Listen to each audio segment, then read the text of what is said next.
Guys, if you like Dragon Ball Hakai, today is the best day for you to subscribe to our Patreon. We started publishing about 3 pages a day of the next chapter of Dragon Ball Hakai. In addition, you will also have access to several other stories created by our team, including Dragon Ball Shinken. By collaborating with our Patreon, you help us keep Dragon Ball Hakai alive and have a lot of benefits. Become a member of our community too. The link is in the video description and in the pinned comment. I'm waiting for you there. Chapter 40 of Dragon Ball. Hakai is finally ready, and this chapter comes packed with incredible almost 60 pages for us to enjoy. Stay with me, because in this video, I'll tell you everything that happened in this chapter, which brings us a character fans have been eager to see in the story for a long time. Stay connected to the channel, and let's get into the video.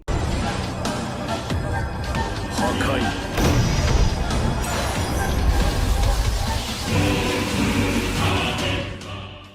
Chapter 40. Planet Vegeta Invaded. Prince Vegeta versus God of Destruction Goku. Part 2. After one of the castle walls is broken due to Goku, who threw a Saiyan soldier into it, Vegeta gets absolutely furious, asking who this vermin thinks he is for breaking the wall of his castle and saying he'll take him down personally. Goku gets very worried about this, as given his current situation there, dealing with Vegeta is going to be a problem. One of the guards asks Vegeta if he's sure about this, noting that Goku, or in this case Turles, is nothing but scum and it's not worth Vegeta dirtying his royal hands on someone like him. Nappa ends up doubting what this soldier is saying a bit, as they had just seen Sprout get defeated, and Sprout isn't just any soldier, he's a mid-class Saiyan, a highly experienced elite warrior who's even responsible for external surveillance of the royal castle. So it seems that the name of the older warrior we saw in the last chapter is Sprout, and he's what they call a mid-class Saiyan, a special rank. The soldiers confirm that Turles is a weakling, as they measured his power level, and it's only 416. One of them theorizes that with Turles' power level being so low, what he did to Sprout was nothing but luck. Sprout definitely underestimated him and let his guard down, which is why he was defeated like that. Nappa decides to see for himself and also checks Turles' power level with his scouter, which also reads 416. Nappa then agrees there's no way Sprout could have lost to Turles under normal circumstances, and concludes that he must have indeed lost because he let his guard down and got caught by some dirty trick of these guys. Remembering that Goku, to avoid attracting attention on planet Vegeta, is posing as a low-class Saiyan named Turles and is purposely lowering his power to appear weak. After seeing with his own eyes, or rather with his scouter, that Turles is a weakling, Nappa suggests Vegeta let him or the guards handle this guy, as a nobody like him isn't worth the prince's time. Besides, they still don't know what kind of trick Turles used against Sprout. Vegeta scolds Nappa, saying that he's not like Sprout and won't let himself be beaten by a low-level individual like this, no matter what kind of cheap trick he uses. Vegeta says the castle belongs to his family, and he won't allow his family's property to be damaged by an insignificant being like Turles. After saying these things, Vegeta smiles and concludes by saying that he was already in the mood to crush some insect today anyway. In the end, it seems that all of this is just an excuse for Vegeta to give King Yama some work. Goku gets very worried, realizing that Vegeta is actually going to attack him. Kakarot is also quite concerned, recalling that as far as they know, Vegeta is one of the strongest people on the planet, even though he's just a child. If it even seems like Turles can handle his attacks, it'll raise a lot of suspicion. Vegeta points 2 fingers at Turles and tells the clown to start dancing. Goku panics at this and actually starts doing it, beginning to dodge Vegeta's ki lasers while dancing. But it seems Vegeta's intention is for Turles to dodge them, so he can have a little fun. Vegeta laughs and asks Turles if he thinks it's a good workout. In his thoughts, Goku notes that Vegeta's attacks are actually very slow for him, but he has to pretend to dodge awkwardly and clumsily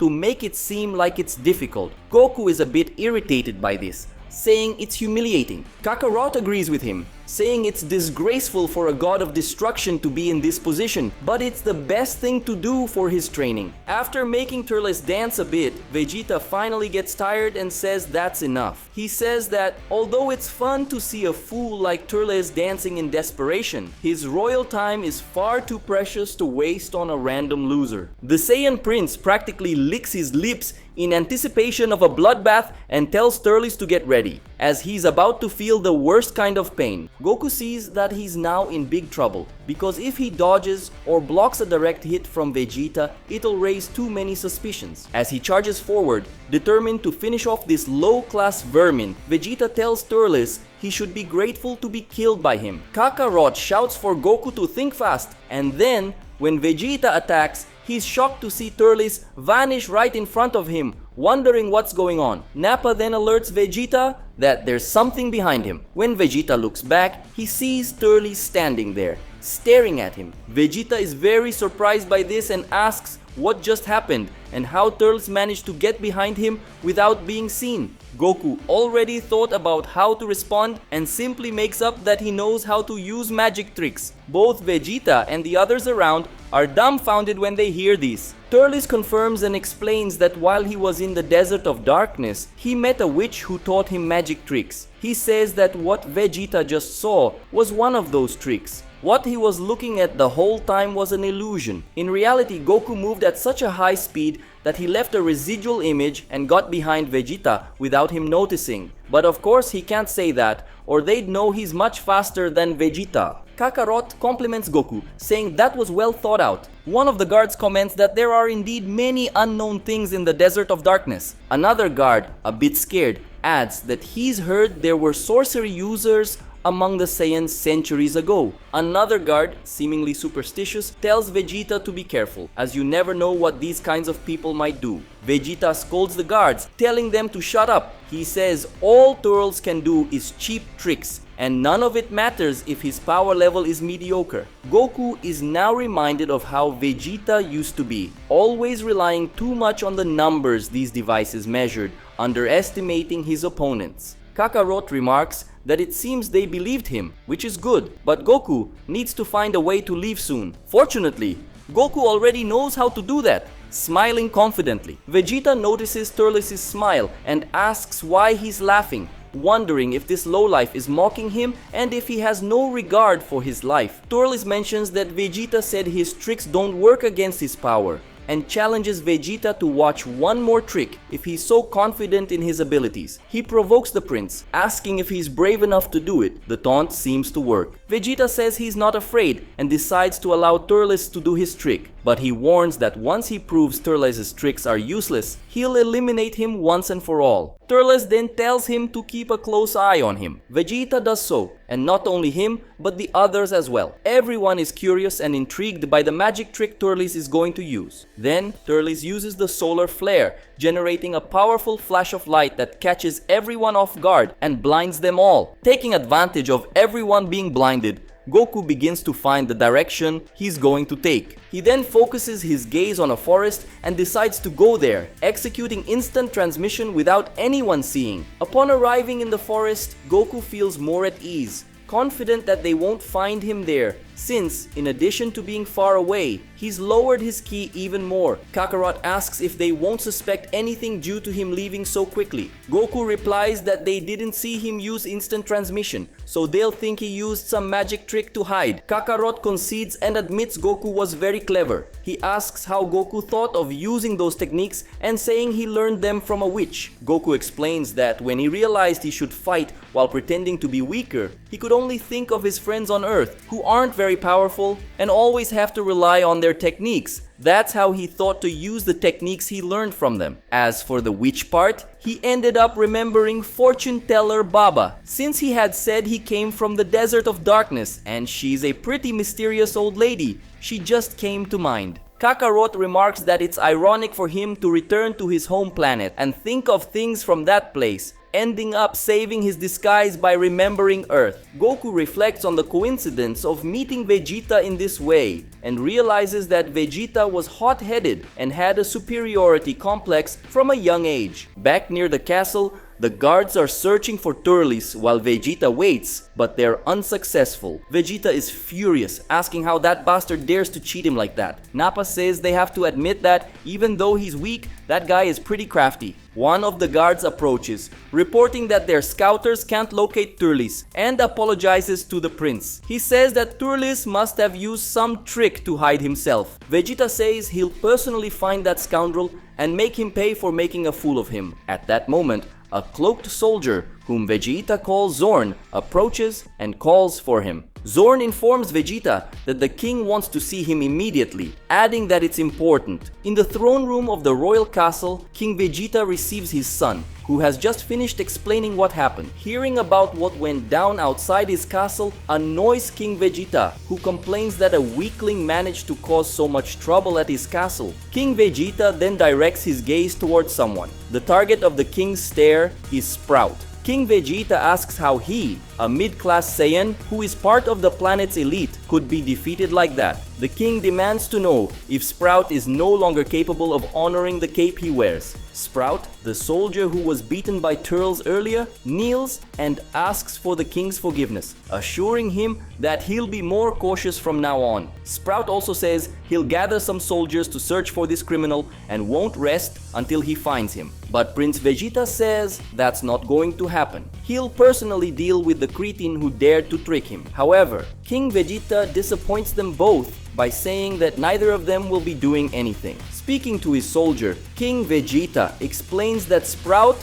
is responsible for the castle's external security, so it's not his job to go chasing down random criminals across the planet. The low-class soldiers will handle that. Sprout, even though perhaps disappointed at not being able to regain his honor, submits to the king's will. Next, the king addresses his son, saying that he has other things to focus on. In fact, the king summoned him for a different reason, not to discuss the intruder. The prince asks what this summons is about. The king announces that, starting today, Vegeta will participate in planetary conquest missions. He says his son has completed all the training required of a member of the royal family and more than proven his great potential. Now it's time to start leading soldiers in battle. Vegeta is pleased to hear this and says he's been waiting for this for a long time. King Vegeta looks toward the throne room doors and orders some people to enter. When the doors open, a group of soldiers enters. Taking a look at these soldiers, we see that it's Nappa, young Raditz, and two other warriors who we see alongside Vegeta, Nappa, and Raditz in the movie Dragon Ball Super Broly. Vegeta casts a slightly dissatisfied look at these new companions. King Vegeta tells his son that these will be his companions. Among them, Vegeta only knows Nappa. Vegeta glares at all of them, grumbling to his father that they don't seem like much. The king explains that, like Nappa, their power is still developing, but they have all been evaluated as potential mid-class warriors. Therefore, they hold this title even though they don't possess the same strength as those who currently serve the king, referring to the soldiers who wear capes. The king says this group will likely become the prince's elite in the future, just as he has his own. Vegeta scoffs at them, saying it doesn't matter as long as they don't get in his way. The king seems pleased with this team, saying that a team of potential mid-class warriors led by his son, a high-class warrior and a member of the royal family,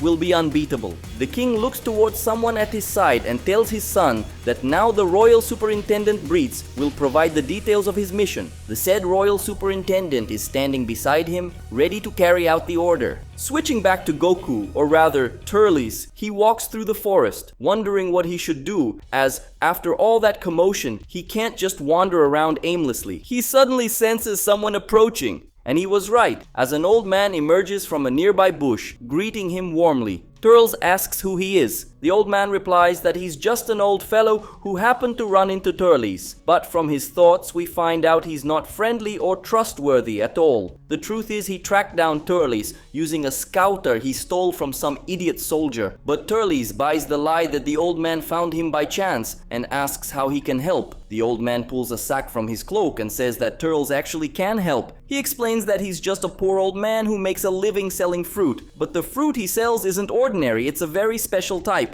This piques Turles' curiosity, and he even moves closer for a better look. The old man pulls one of these fruits from the sack for Turles to inspect and explains that this fruit grows on a unique tree called the Tree of Might. He calls it the Fruit of Power. He goes on to tell Turles that the Tree of Might is the only one that can survive in the Desert of Darkness, thanks to its special energy. Anyone who eats a fruit from the Tree of Might will have their power multiplied many times over. Turles believes this story and thinks it's incredible. In his thoughts, the old man sneers, saying these warriors are all the same, blinded by their greed for power. This suggests he's probably tricked many people with this fruit before. A lucrative scheme, given that many Saiyans would be interested in something like this. Returning to his conversation with Turles, the old man observes from his armor that Turles is a warrior, so he asks if Turles wouldn't want to boost his powers and be hailed as a true warrior god. In his mind, Goku notes that he's already a god, and much stronger than anyone here, so he doesn't really need the Fruit of Power. On the other hand, he's quite hungry. Seeing Turles' interest, the old man lies and says that since he likes Turles, he'll sell it very cheaply. Turles apologizes, saying he doesn't have any money and can't buy the fruit. The old man quickly realizes Turles is penniless, but he can still sell his armor when Turles is dead. The old man then offers Turles a free bite of the Fruit of Power. He says he doesn't usually do this but will make an exception because he likes Turles. This surprises Turles, who feels very pleased, almost thrilled. The old man hands him the fruit and Turles takes a bite. The old man is delighted since according to him, just one piece of this poisoned fruit is enough to kill 3 men. Turles is a bit disappointed with the Fruit of Power, noticing no increase in his power. To make things worse, it tastes awful. He concludes that's all a myth. But now the old man reveals his true colors, pulling out a knife and telling Turles he shouldn't trust another Saiyan. He says that now that Turles is poisoned, he won't be able to fight. He'll kill Turles and take his armor, which must have some value. Now Turles understands everything, realizing this old man set a trap for him. Turles gets an idea and proposes a deal. If the old man wins, Turles will give him his armor. But if Turles wins, the old man will hand over his cloak and scouter. The reason Turles wants these items is that the cloak can help him disguise himself better. And since the soldiers use these scouters, it could be useful to have one too. Turles also decides to ask for the fruits. Even though they didn't make him stronger and tasted terrible, he's still hungry. The old man finds this amusing, saying Turles isn't in any position to challenge him because he's already dead. He's just speeding up the process by a few minutes. But just for fun, he'll accept the challenge. Turles is glad to hear that, saying they have a deal. The old man then lunges, ready to stab Turles. In a place called Baran Village, the Saiyan people go about their daily lives. Some men return from a hunt, a blacksmith receives a customer, and 2 children are about to get into a fight. But something unusual is about to happen in that village. An outsider is arriving, and that outsider is none other than Turles, now wearing his new cloak and scouter, holding his Fruit of Power in hand. Meanwhile, back in the forest, that deceitful old man has discovered he messed with the wrong guy, and by now, he must be wondering why the fruit's poison didn't work. Back to the village. Goku is quite pleased with his disguise as Turles now, but the one even happier than him is Kakarot, who's really digging this look. Eating the fruit, Turles laughs with satisfaction, thinking he's hit the jackpot. But as he walks around the village, it becomes clear that Turles' disguise isn't as subtle as he thought. People quickly notice him and start wondering who this strange guy is. A village woman says she's never seen him around here before. She finds it odd how he's laughing and that he's wearing that cloak. Her friend comments that she's heard the army is looking for a criminal spotted near the castle. The first woman, without a doubt, concludes that this guy must be a criminal based on his behavior and suggests they inform the army. Her friend agrees. In the castle, King Vegeta is sitting reflectively on his throne when something suddenly catches his attention. What caught the king's attention was a report one of his elite Saiyans just received. After receiving the report, this Saiyan informs the king that a suspicious man was just reported in Baran Village, and it seems to be the same intruder from earlier. King Vegeta praises this man, whom he calls Gark, the commander of planetary surveillance. The king then orders Gark to send a group of soldiers to bring this troublemaker to him. Gark obeys promptly, saying he'll find the nearest group of soldiers and order them to capture this outlaw. Not too far from Baran Village, we see a completely destroyed village with bodies strewn across it. Everything points to a fierce battle having taken place there. Among the bodies, a group of warriors stands out. At the front of this group is a very familiar face who walks over to one of the bodies, much larger than the average Saiyan. This man steps on the head of the corpse and smiles. No matter how much Goku tries to keep a low profile, Turles' presence on the planet is becoming increasingly notorious. And now, by order of King Vegeta himself, a group of warriors is being sent to capture Turles. How will Goku handle this next challenge? Find out in the next chapters of Dragon Ball Hakai.